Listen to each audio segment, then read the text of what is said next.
La Commission nationale de lutte contre l'enrichissement illicite se positionne désormais en amont pour anticiper sur la gestion des fonds mis à la disposition des ordonnateurs de crédit.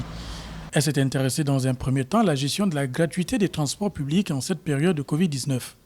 Face à elle, le ministre des Transports justifie l'utilisation de tous les moyens mis à la disposition de son département ministériel. Les moyens humains, nous avons mis en œuvre, les moyens matériels et naturellement les moyens financiers, dont nous avons décliné le contenu du budget alloué au transport, ainsi que les dépenses à ce jour. Même exercice pour le ministre de l'Eau et de l'Énergie. Face aux membres de la commission de lutte contre l'enrichissement illicite, Pascal Ouani-Amboroy a édifié la commission sur la gestion des 6 milliards de francs CFA, dont 4 milliards pour l'électricité et 2 milliards pour l'eau, destinés aux Gabonais économiquement faibles.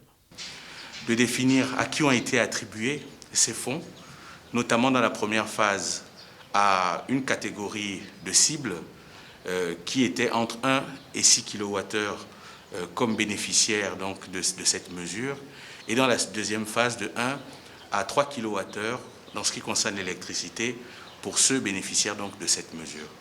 Pour sa part, Nestor Mbou, le président de la Commission nationale de lutte contre l'enrichissement illicite, n'a pas manqué de rappeler aux deux membres du gouvernement la loi, en les incitant à amener leurs collaborateurs à agir comme eux en déclarant leurs biens. Une obligation républicaine que doit remplir tout dépositaire de l'autorité de l'État.